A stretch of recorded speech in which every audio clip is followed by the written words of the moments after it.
informasi dan inspirasi. Pendengar Pro 1 dimanapun Anda berada, masih bersama kami di Florata pagi ini ya. Dan untuk Anda yang baru bergabung, selamat bergabung bersama kami di Florata pagi ini. Pendengar, Badan Pelaksana Otorita Labuan Bajo Flores BPOLBF ya telah meluncurkan kalender event pariwisata di kawasan Flores, Alor, Lembata dan Bima atau Floratama untuk tahun 2025.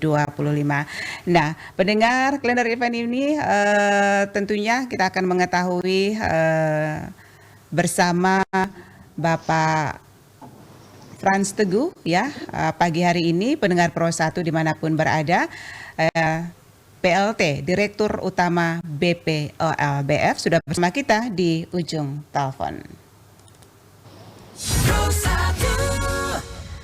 Selamat pagi Mbak Frans. Selamat pagi. Apa kabar pagi hari ini?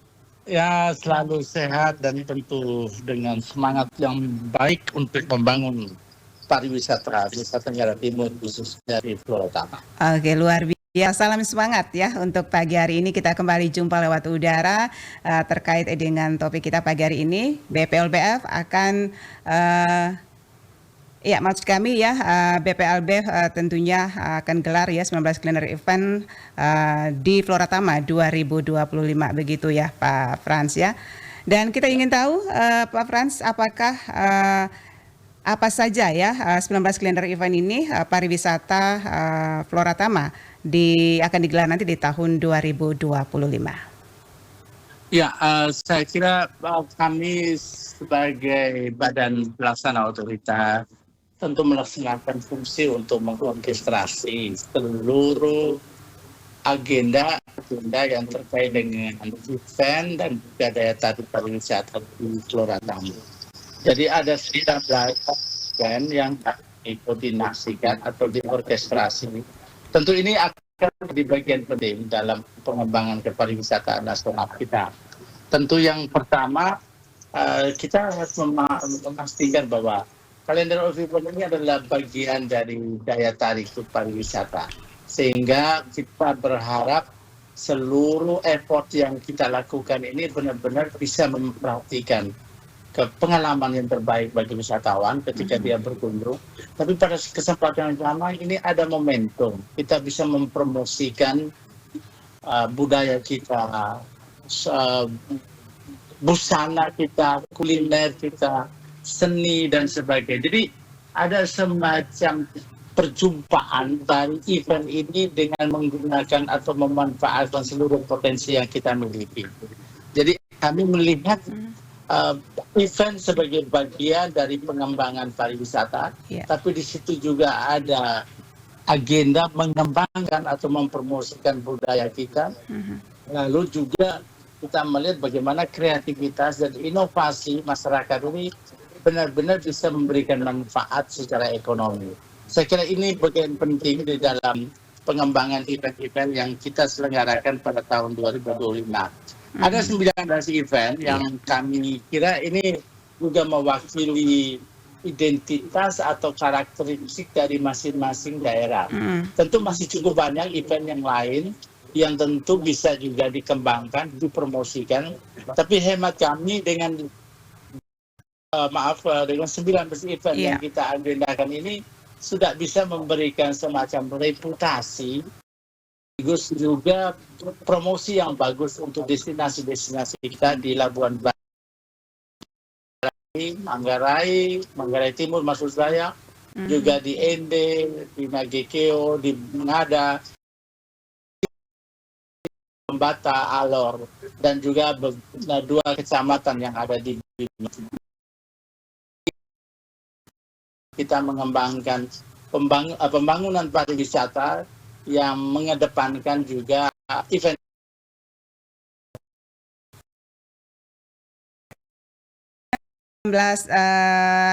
Event ya yang akan kita nikmati nanti di tahun 2000 yang pastinya. Oke, ini apakah tetap optimis ya dari BPOLBF sendiri?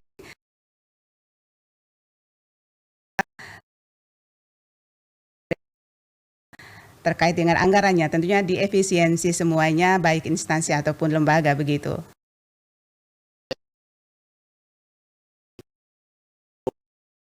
Terutama di tengah situasi yang ya pasti semua mengalami, terutama dari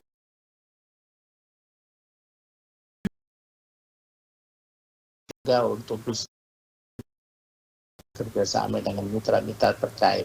Iya. Jadi kami mengharapkan teman-teman termasuk para pemerintah daerah, dinas-dinas pariwisata terkait yang menjadi pilar penting dalam event-event tersebut sudah bisa mencari atau memberikan gambaran bahwa event ini bisa diselenggarakan. Itu yang pertama. Yang kedua, tentu kita masih optimis bahwa kerja-kerja kreatif ini selalu bisa memberikan juga kemampuan kita untuk menciptakan peluang baru. Jadi saya masih optimis, tentu dengan catatan bahwa kita semakin lebih kreatif untuk mencari juga sumber-sumber pendanaan, apakah dari sponsor atau juga kerjasama atau gotong royong dengan masyarakat atau para pihak di tingkat daerah. Lalu kita juga ingin menggunakan semaksimal mungkin peluang-peluang yang ada, misalnya dari sisi pendanaan promosi, kita bisa lebih menghemat dengan menggunakan digitalisasi. Jadi saya kira juga ini adalah peluang yang bisa tetap kita lakukan, mengingat keterbatasan anggaran ini sesuatu yang sekarang sedang kita hadapi. Tapi kreativitas, inovasi, dan semangat kewirausahaan itu harus juga menjadi pilar penting, sehingga kita tetap hidup, tetap merasa bahwa ini yang harus kita lakukan, karena dengan cara ini mungkin juga akan dapat peluang-peluang baru. Saya kira itu sesuatu yang harus kita kerjasamakan bersama-sama, dan tentu masalah pendanaan ini adalah masalah yang krusial. Kita tidak semuanya harus bergantung kepada anggaran pemerintah, tapi kita bisa juga menggunakan sumber-sumber pendanaan, bisa juga dengan swasta atau CSR, atau juga kerjasama yang juga melibatkan masyarakat secara luas. Artinya pintar-pintar berkolaborasi begitu ya Pak Frans ya? Iya, betul. Jadi kolaborasi untuk menghasilkan ko-kreasi. Jadi ini sesuatu yang memang menjadi tantangan kita bersama, tapi saya yakin di tengah tantangan ini pasti ada peluang-peluang baru yang bisa memberikan juga manfaat secara ekonomi, manfaat juga secara sosial budaya, tapi lebih penting adalah kita punya modal sosial. Jadi saya kira modal sosial yang bisa memberikan kekuatan untuk kita semua, bisa gotong royong, bisa juga berpartisipasi, dan bahkan juga kita mengurangi beberapa item yang mungkin tidak diperlukan, misalnya seremonial yang terlalu berlebihan, tapi kita lebih kepada bagaimana membangun values yang baik ketika event-event ini bisa kita selenggarakan.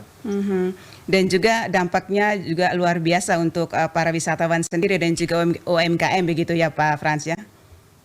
Ya betul, jadi seluruh rantai nilai dari event ini kan pada saat persiapan, pada saat penyelenggaraan, atau bahkan juga dampaknya, ini pasti ada keterlibatan yang aktif dari teman-teman UMKM, masyarakat yang sangat beragam.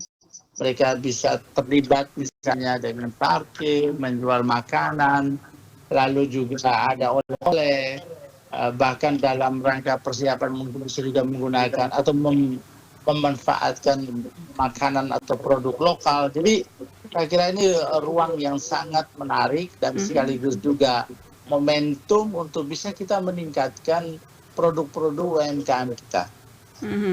Iya, dan ini Pak Frans yang pastinya walaupun dengan dana terbatas mungkin di setiap instansi juga lembaga ya, efisiensi dana ini tetap optimis begitu ya Pak Frans ya? Ya. Oke. Dan ini untuk bulan Februari ini kira-kira event yang akan digelar apa? Untuk, kita sebetulnya mulai bulan April. Oh, April, oke. Kalau dari sisi agenda atau schedule yang ada di dalam list 19 event ini, Ya, jadi kita masih ada waktu untuk mencari peluang atau juga tadi ya Iya. mengenai pendanaan, saya kira juga sesuatu yang harus kita selesaikan. Tapi yang jelas komitmen CEO, pemerintah daerah, kemudian para bupati, juga pelaku-pelaku pariwisata, Mhm. penggiat-penggiat budaya yang terlibat di dalam penyelenggaraan event ini masih punya waktu untuk persiapan. Bulan Mhm. April misalnya ini sebetulnya sejalan juga dengan agenda yang selama ini juga kita lakukan di Iya. NTT. Jadi misalnya ada Semana Santa di Flores Timur, Iya. ada Festival Balenagi, Mhm. lalu juga di Manggarai Timur ada Festival Pantai Ligota, Mhm. juga ada juga kegiatan di Parapuar karena ini juga salah satu kawasan otorita yang dikelola oleh Badan Pelaksana Otorita Labuan Bajo. Jadi saya Oke. kira itu beberapa event yang bisa kita gelarkan di bulan April. Oke, baik. Terakhir, Pak Frans, harapan kira-kira seperti apa terkait dengan untuk bulan April ini gelarnya event yang disampaikan tadi?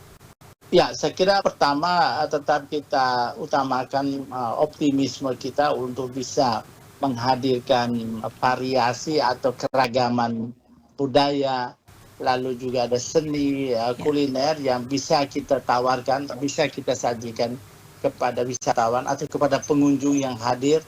Dan kalaupun ini terkait dengan agenda-agenda prosesi ritual Ya. keagamaan, saya kira ini juga kita perlu persiapan yang lebih matang. Mhm. Kita hindari hal-hal yang bisa mengakibatkan dampak ekologis yang misalnya soal sampah atau juga penanganan yang lebih apik, Mhm. sehingga persiapan ini bisa dilakukan secara lebih matang. Dan saya kira itu juga perlu kita perkuat ya kolaborasi, Iya. dan kita libatkan warga, masyarakat, dan seluruh komponen yang ada sehingga seluruh event ini bisa mengekspresikan kegiatan kita secara bersama-sama dan mereka juga bisa mendapat manfaat Iya. yang sebesar-besarnya dari kegiatan event tersebut. Iya. Baik. Terima kasih Pak Frans pagi hari ini atas waktunya bersama Pro 1 RRIND. Salam sukses. Baik, terima kasih. Pendengar Pro 1 dimanapun Anda berada, demikian wawancara kami bersama Dr. Franciscus Xaverius Teguh, PLT Direktur Utama Badan Pelaksana Otorita Labuan Bajo Flores. Terkait dengan BPLBF ya, gelar 19 event di Flora Tama 2025.